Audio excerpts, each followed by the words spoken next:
Floor leader Maheshwar Reddy గారు మాట్లాడుతూ పాలన చేత కాకపోతే రాజీనామా చేసి ప్రజా తీర్పు కోరాలని మహేశ్వర్ రెడ్డి గారు బ్రహ్మాండంగా నిన్న అసెంబ్లీలో మాట్లాడుతున్నారు. తెలంగాణ ప్రజలకు ముఖ్యంగా ఈ బీజేపీ నాయకుడు మహేశ్వర్ రెడ్డి గారు అంటే ఆయన కూడా కాంగ్రెస్ పార్టీలోనే ఉండే, ఇక్కడ ఏఐసిసి ఇంప్లిమెంటేషన్ కమిటీ చైర్మన్గా ఉండు కాబట్టి ఆయనకు ఆ బీజేపీ 11 సంవత్సరాల పాలన మీద ఎక్కువ అవగాహన ఉండదు. ఆయన బీజేపీలో ఉండు ఈరోజు బీజేపీలో మాట్లాడటానికి కారణం ఏంటంటే బీజేపీలలో గుర్తింపు అంటే కాంగ్రెస్ పార్టీల ఆయనకి ఇచ్చినంత గుర్తింపును బీజేపీ పార్టీలో ఇవ్వకపోవడం, ఆ బీజేపీల గుర్తింపును తెచ్చుకునే ప్రయత్నంలో ఏదో మాట్లాడాలని చెప్పి ఈ 14 నెలల కాంగ్రెస్ పార్టీ పాలన అంటే ఈ 1 year 3 months పాలన మీద మాట్లాడి కొన్ని బ్రౌనీ పాయింట్స్ స్కోర్ చేయడానికి ప్రయత్నం చేస్తున్నట్టుగానైతే క్లియర్ కనపడుతుంది. ఎందుకంటే ఆయన మాట్లాడిన దాంట్లో వాస్తవంగా ఇవాళ ఏదన్నా ఉంటే ప్రజా తీర్పును గౌరవించి చిత్తశుద్ధి లేని పాలన చేస్తున్నది బీజేపీ. మహేశ్వర్ రెడ్డి గారు మీరు చెప్పాలి, 2014లో బీజేపీ అధికారంలోకి వచ్చినప్పుడు సంవత్సరానికి 2 కోట్ల ఉద్యోగాలు ఇస్తా అని చెప్పింది. అంటే ఇప్పటికి ఎన్ని ఉద్యోగాలు ఇవ్వాలి? 22 కోట్ల ఉద్యోగాలు ఇవ్వాలి. ఏ లెక్కన చూసినా మన తెలంగాణ రాష్ట్రము ఉన్న జనాభా లెక్కల ప్రకారము 50 లక్షల ఉద్యోగాలు అయితే తెలంగాణకు రావాలి. సెంట్రల్ గవర్నమెంట్లో ఈ సంవత్సరానికి 2 కోట్ల ఉద్యోగాలు ఇస్తే 11 నెలల్లో 22 కోట్ల ఉద్యోగాలు ఇస్తే తెలంగాణకు వచ్చే అటువంటి షేరు 50 లక్షల ఉద్యోగాలు రావాలి. మరి వచ్చినాయా? మరి నువ్వు నరేంద్ర మోడీ గారికి చెప్పు, చేతగాని పాలన కదా, ఇమ్మీడియట్గా రాజీనామా చేయమను. నువ్వు తెలంగాణలో ఎట్లయితే 13 నెలల పాలననే ఇంత విమర్శించినప్పుడు 11 సంవత్సరాల పాలన మీద కూడా మాట్లాడాలి కదా మరి మీరు. ఎందుకంటే నువ్వు ప్రజానాయకుని, నీకు మంచి చిత్తశుద్ధి ఉంది, నీకు మంచి తెలివితేటలు ఉన్నాయి, మంచి వాక్చాతుర్యం కూడా పెంచుకున్నావు ఈ ఫ్లోర్ లీడర్ అయినాక. ఎందుకంటే తెలంగాణ ప్రజలకు అన్నీ తెలుసు కదా బీజేపీ కూడా పరిపాలిస్తుందని. ఇక పోతే 15 లక్షల రూపాయలు ప్రతి అకౌంట్లో ఇక వచ్చిన అప్పుడు మోడీ గారు 2014 వచ్చిన తర్వాత గత ప్రభుత్వాలల్లో గత వ్యాపారవేత్తలు రాజకీయ నాయకులు అని చెప్పి అందరినీ బ్లేమ్ చేసుకుంటే వీళ్ళందరూ కూడా స్విస్ బ్యాంక్ అకౌంట్లలో నల్లధనం దాచిపెట్టిర్రు. ఇక నాది దండయాత్ర స్టార్ట్ అయింది, ఇక నన్ను గెలిపిర్రి, నేను తీసుకొచ్చి మీ అందరికీ 15 లక్షలు ప్రతి పేదవానికి వచ్చేటట్టు చేస్తే గన్ని వేల కోట్లు మనకి స్విస్ బ్యాంక్లో ఉన్నాయని అబద్ధాలు చెప్పారు. దాని గురించి ఈరోజు కూడా నిమ్మకు నీరెత్తినట్టు మరి 15 లక్షలు ఎటుపోయినాయి? ఏ బ్యాంక్ అకౌంట్లో వేసిరు, ఎవరికి వేసిరు, ఎంతమందికి వేసిరు, అసలు వేసిరా వేయలేదా? మరి వేయకపోతే మరి మీరు కూడా మీకు అధికారం ఉందా?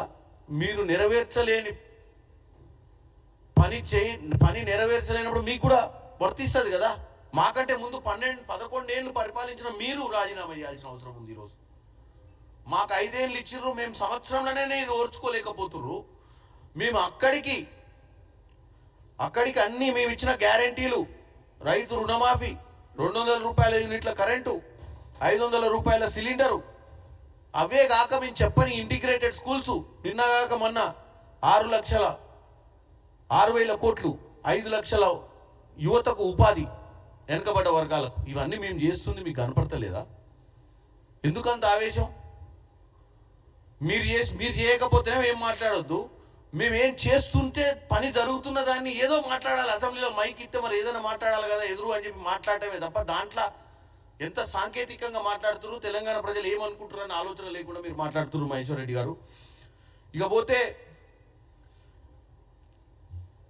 ముఖ్యంగా మీ హయాంలో చాలామంది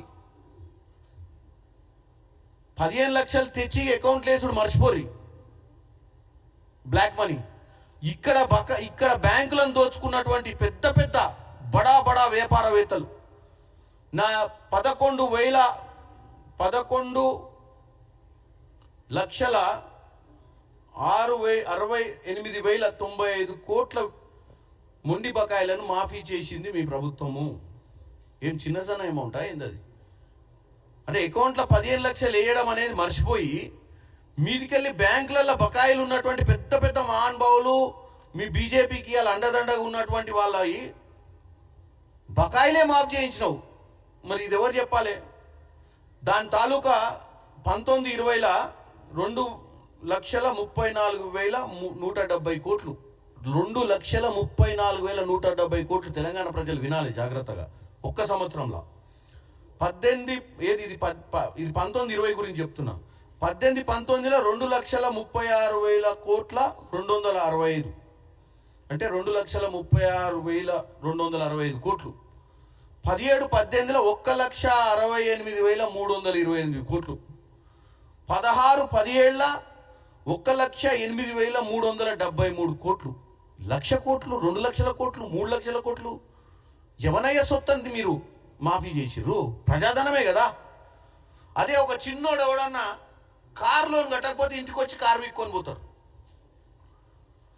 మీ అండ ఉంది కదా అని బీజేపీ వాళ్ళు అండ గిన్ని లక్షల కోట్లు మాఫీ చేస్తే మాత్రం ఏం తప్పు లేదు. వాళ్ళ పాలన గొప్ప పాలన, వాళ్ళని ఏమనొద్దు, బ్రహ్మాండమైన పరిపాలిస్తున్నట్టు మరి మాట్లాడుతున్నారు. మరి దీనికి సమాధానం చెప్పాలి మహేశ్వర్ రెడ్డి గారు.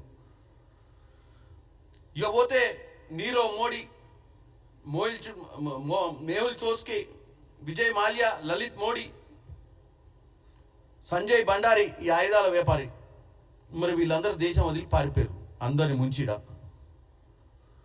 నువ్వు అక్కడెక్కడ బ్యాంకుల లోపల పెట్టిన లాకర్ల పైసలు గుంజుకొస్తా అని చెప్పినావు. ఇంత పెద్ద మనుషుల్ని విమానం ఎక్కి విదేశాలకు పోతుంటే కూడా ఏం చేయకపోతే రెడ్ కార్నర్ నోటీస్ ఇచ్చి వీళ్ళు వాళ్ళని ఆపాలంటే పెద్ద విషయమా? ఎక్స్టర్నల్ అఫేర్స్ మినిస్ట్రీకి, మినిస్ట్రీ ఆఫ్ హోమ్ అఫేర్స్కి వాళ్ళు తలుచుకుంటే ఏ విమానాశ్రయమైనా, ఏ సీపోర్ట్ అయినా విదేశాలకు పోకుండా జల్లడి పట్టే అటువంటి పరిస్థితి ఉంటుంది. కానీ మరి ఇంత పెద్ద మహానుభావులు ఎట్ట దేశం వదిలిపెట్టిపోయారు?